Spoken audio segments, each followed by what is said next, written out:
Bonjour, bienvenue à tous à ce séminaire en ligne sur SAP Extended Warehouse Management. Nous allons découvrir ensemble donc la bonne partition pour orchestrer vos opérations dans l'entrepôt.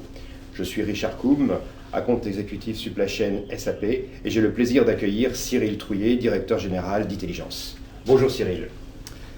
Bonjour à tous, je me présente, je m'appelle Cyril Trouillet, directeur général Intelligence France. Intelligence, une société de 2800 personnes, intégrateur SAP, partenaire SAP, nous ne faisons que du SAP. Nous sommes spécialisés dans la mise en œuvre des modules SAP Supply Chain Management. Cyril, quels sont selon vous les enjeux de la gestion d'entrepôt ? L'objectif de la logistique et donc dans son distribution, c'est de livrer les clients, de livrer aux clients le bon produit en bonne quantité, au bon moment, au meilleur coût. Donc à partir de là, les enjeux sont les enjeux de productivité, d'amélioration de la qualité du service client, de fiabilité des données pour assurer la traçabilité et bien sûr de réduction de coûts. En ce moment, il y a pas mal d'actualités et de modifications dans la logistique liées aux nouveaux modes de consommation, comme par exemple le e-commerce, comme par exemple les drive-in. Donc il y a vraiment un enjeu d'évolution et d'évolutivité de la logistique pour gérer au mieux les retours clients qu'on trouve dans le e-commerce, pour gérer au mieux des préparations de commandes de plus en plus fines et de plus en plus détaillées.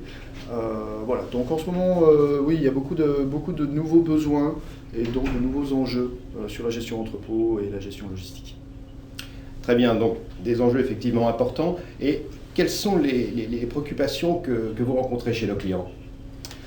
Alors, on rencontre deux types de situations. La première situation chez nos clients SAP, ce sont des clients qui utilisent le module WM de SAP ERP, de SAP ECC. Donc là, leur préoccupation, c'est essentiellement lié aux des manques de couverture fonctionnelle.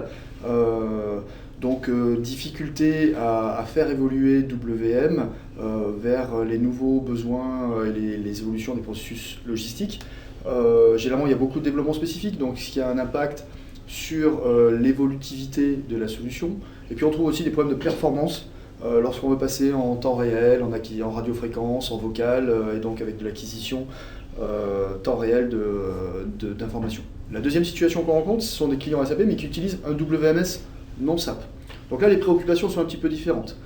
Les préoccupations sont essentiellement liées à l'intégration entre SAP ERP et le WMS. L'interface, généralement, a été compliquée à développer, elle a coûté cher, elle est souvent assez rigide. Donc ça entraîne des problèmes de mise à jour asynchrone, de suivi, de traçabilité. Ça peut aussi entraîner des problèmes lors de montée de version, avec de la régression.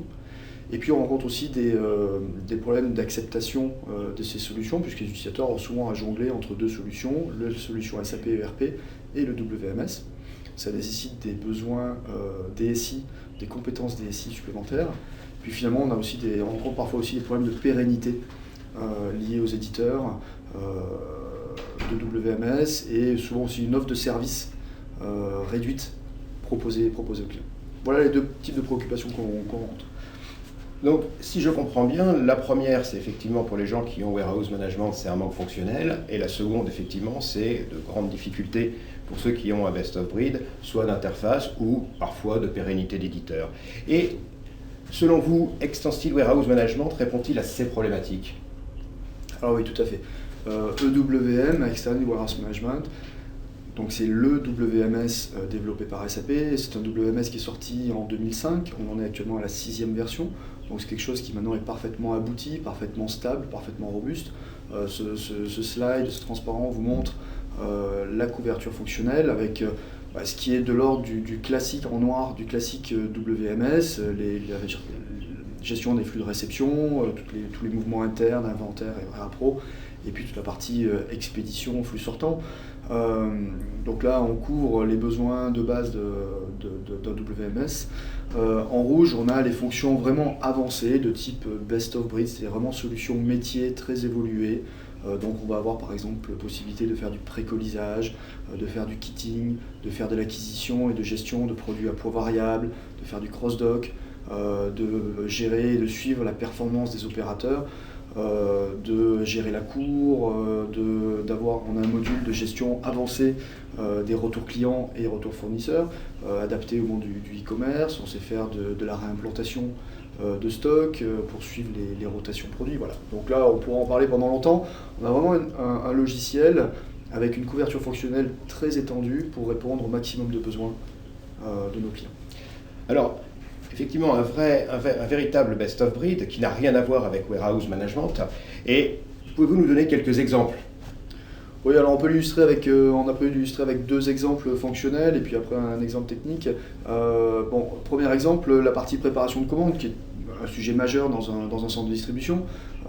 Avec EWM, on a vraiment un outil qui nous permet de gérer la préparation de commande de A à Z, depuis le précolisage des livraisons, la constitution des vagues de préparation qui vont permettre ensuite d'ordonnancer et de suivre la bonne exécution de la préparation de commande, au lancement des vagues, la bonne détermination des emplacements, la constitution de missions de manière optimisée, l'affectation de ces missions aux préparateurs, le suivi et la bonne exécution et le contrôle de l'exécution en papier ou en radiofréquence. On peut même faire du vocal.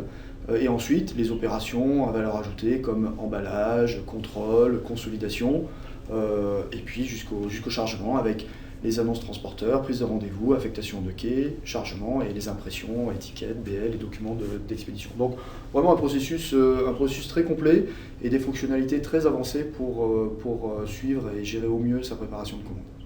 En effet, c'est effectivement très complet et très précis. Un autre exemple peut-être, Cyril? Oui, là c'est un exemple pour montrer l'aboutissement et la couverture fonctionnelle.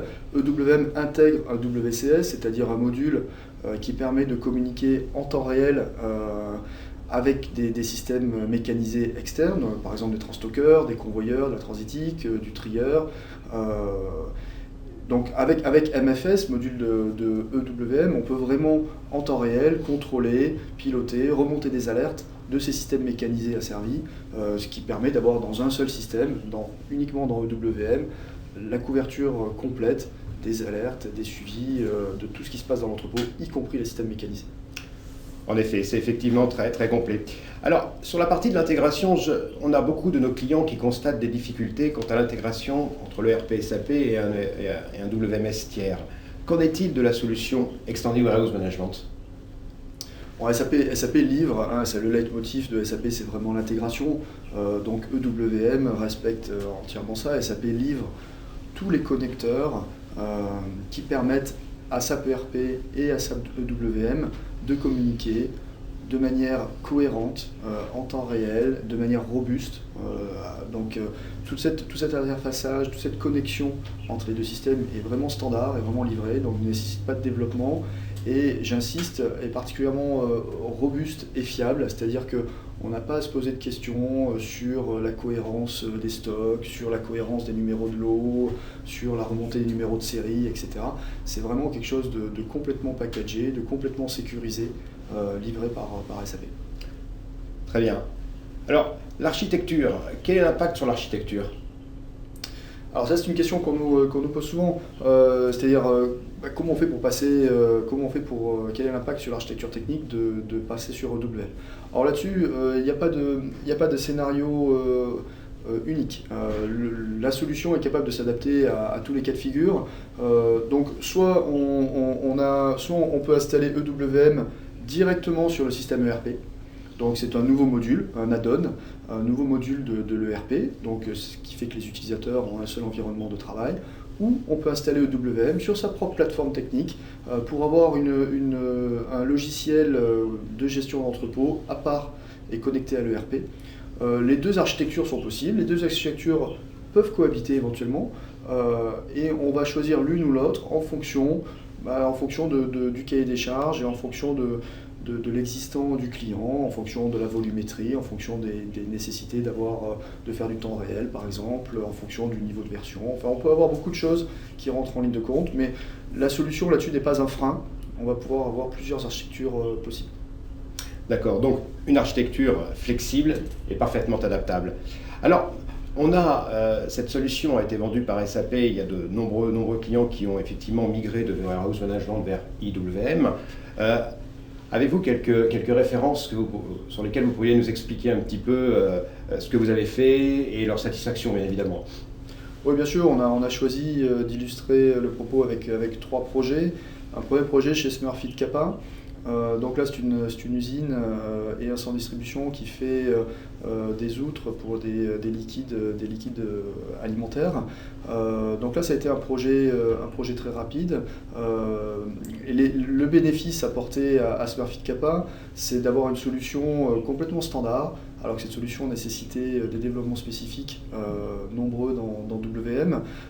Avec EWM, on a vraiment une solution standard. On peut piloter des chariots tridimensionnels grandes hauteurs, on peut gérer les ressources, on a toute une partie acquisition et traçabilité qui était difficile à monter avec WM. Donc là, on a une solution vraiment standard et qui couvre l'ensemble des besoins de leur centre de distribution.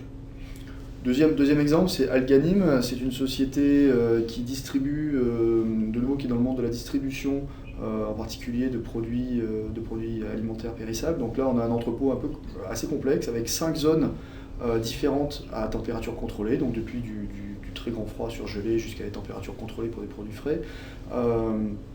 Donc là, le bénéfice, ça a vraiment été d'être capable, avec une seule solution, de gérer toute cette complexité de stockage qui s'accompagne d'une vraie complexité au niveau de la préparation de commandes, puisqu'on livre des points de vente, et donc il faut arriver à consolider des commandes pour optimiser toute la partie manutention et le transport. Donc toute une notion aussi de traçabilité, tout un enjeu de traçabilité et contrat-date. Donc ça, on l'a fait de manière assez naturelle dans EWM. Là, pour le coup, c'était un nouvel entrepôt, donc il n'y avait pas d'existant auparavant. Puis dernier exemple, c'est AgroPure. C'est une usine qui fabrique des produits laitiers et du fromage. Donc contexte aussi un peu compliqué parce que vraiment des notions de traçabilité, il faut aller vite parce que sinon les produits se dégradent. Donc il faut vraiment avoir une gestion de stock qui soit vraiment très poussée. Et là, l'objectif, c'était de remplacer une solution WM avec des développements spécifiques par du EWM pour pouvoir mettre en œuvre des nouvelles fonctionnalités de pilotage des ressources, de pilotage des caristes et des préparateurs de commandes avec de la radiofréquence. Pareil, c'est un projet où on a atteint les objectifs et grâce à EWM, l'entrepôt est bien plus performant que ce qui pouvait être auparavant. Très bien, merci Cyril. Maintenant, un point important en ce qui concerne effectivement la mise en service des entrepôts, c'est l'implémentation. Et pouvez-vous nous expliquer un petit peu sur l'implémentation, ce que vous faisiez, vos habitudes, vos pratiques et surtout les délais? Parce qu'une des craintes de nombreux de nos clients ou de personnes qui vont migrer vers un nouvel entrepôt, c'est effectivement d'avoir des projets qui sont longs et qui gênent dans l'activité de tous les jours. Oui, alors c'est souvent un reproche qui peut être fait. Nous sommes spécialistes et nous sommes vraiment sur cette niche de la gestion d'entrepôt. Donc on a réussi à préparer des méthodes de travail qui permettent d'aller vraiment plus vite. On a une qu'on a qualifiée, qu'on a fait certifier par SAP qui s'appelle RDS, Rapid Deployment Solution, pour EWM. Donc, qui permet de proposer un autre scénario de mise en œuvre à nos clients. Donc soit on a le scénario traditionnel où là la mise en œuvre se fait en réponse à un cahier des charges très précis et donc prend le temps qu'il faut, généralement quelques mois. Le RDS en fait permet d'aller plus vite puisqu'on part à partir d'une solution préconfigurée. On peut descendre, l'engagement c'est de descendre à une mise en œuvre de 12 semaines en prix fixe, en délai fixe. C'est quelque chose qui au moins permet au client d'avoir de la visibilité et un engagement ferme sur son projet. Donc c'est quelque chose qui est qui marche pas mal et qui permet donc de délivrer une solution en production à délai, coût fixe, ce qui est 12 semaines, c'est très court. C'est intéressant. C'est très court, très intéressant. C'est effectivement peu de gênes qui peuvent être occasionnés. Et c'est vraiment aujourd'hui, on parle plus souvent de 6 mois, voire 1 an. Là, 12 semaines, c'est vraiment une très belle performance. Donc, pour résumer un petit peu l'ensemble des points clés que nous avons pu voir, c'est que IWM est un vrai best-of-breed, un WMS performant pour répondre aux enjeux métiers des entrepôts et centres de distribution complexes, parfaitement intégré dans la traçabilité des flux, l'homogénéité et la cohérence des données, et coûts de maintenance réduits, bien évidemment évolutif, avec une richesse fonctionnelle disponible pour s'adapter aux évolutions de votre métier, et bien sûr une pérennité de l'éditeur. Enfin, abordable, puisqu'on l'a vu, déployable rapidement et au forfait pour accélérer bien évidemment le retour sur investissement. Eh bien, ce séminaire est maintenant terminé, nous vous remercions. Merci à vous Cyril. Merci de votre attention. Nous allons maintenant regarder s'il y a des questions de manière à pouvoir y répondre. Donc, il y a des questions, oui, il y en a déjà une. Alors, Cyril, est-il nécessaire d'être dans la dernière version ECC de l'ERP pour mettre IWM, pardon. Oui, c'est une question qui intéresse pas mal de gens, je pense. Alors, non, il n'est pas nécessaire d'être dans la dernière version de SAP ECC, il n'est pas nécessaire d'être avec le dernier niveau d'Enhancement Pack. EWM peut se connecter à un système SAP R3 4.7. Donc à partir de la 4.7, on sait travailler avec EWM. Évidemment, le plus on est avancé sur les versions ECC, le plus on bénéficie des dernières fonctionnalités, mais techniquement parlant, EWM peut communiquer avec un SAP R3 4.7 et toutes les versions postérieures, bien sûr. Merci pour cette précision. Une deuxième question, très intéressante celle-là. Est-ce que IWM est-il fait uniquement pour les grands entrepôts ou vaut-il mieux conserver le warehouse management pour les petits entrepôts? Alors moi je pense que c'est plus par rapport à la problématique fonctionnelle, ce n'est pas forcément lié à la taille. Pouvez-vous préciser? Oui, c'est exactement ça. Généralement la taille des entrepôts est pas forcément pertinente sur le choix d'une solution WMS. La recommandation, c'est plutôt d'être homogène. Alors, on peut tout à fait avoir certains sites sur WM et d'autres sites sur EWM. Et la décision est plutôt liée à la couverture fonctionnelle. Notre recommandation maintenant, évidemment, c'est plutôt que de faire du développement spécifique dans WM. Eh bien, c'est de vraiment évaluer le passage à EWM qui apporte vraiment un niveau fonctionnel bien supérieur, un niveau de technique et de fiabilité, de robustesse bien supérieur. Donc la décision et la recommandation, elle est plutôt bâtie sur les besoins fonctionnels que sur la taille des entrepôts. Très bien. Je regarde s'il y a une autre question. Oui, j'en vois une troisième. On parle de la possibilité, la capacité d'IWM de gérer effectivement les e-commerce, les nouveaux enjeux concernant le e-commerce. Avez-vous des informations complémentaires par rapport à ça ou nous préciser quelques points, s'il vous plaît? Alors le e-commerce se caractérise, bon on peut en parler pendant longtemps, mais le e-commerce se caractérise souvent par de la préparation de commandes de détail très fines, c'est-à-dire vraiment des petites commandes, et puis derrière des problèmes autour des retours clients, où il va falloir décider est-ce qu'on fait un retour fournisseur, ou est-ce qu'on remet en stock, ou est-ce qu'on va distribuer.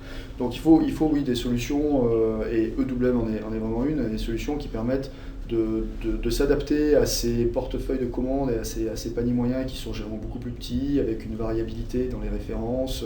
Il faut aller vite, il faut faire des petites commandes, il faut donc à partir de là très bien piloter les ressources pour atteindre des niveaux de productivité qui soient compatibles avec le business model e-commerce. Et EWM permet ça, puisque c'est vraiment un logiciel qui a été pensé pour faire de la distribution avant tout, qui vraiment bénéficie des dernières bonnes pratiques que l'on trouve dans le monde de la logistique. D'accord. Merci Cyril. Nous n'avons plus de questions, donc ce séminaire est maintenant terminé. Merci pour votre participation et à très bientôt. Au revoir.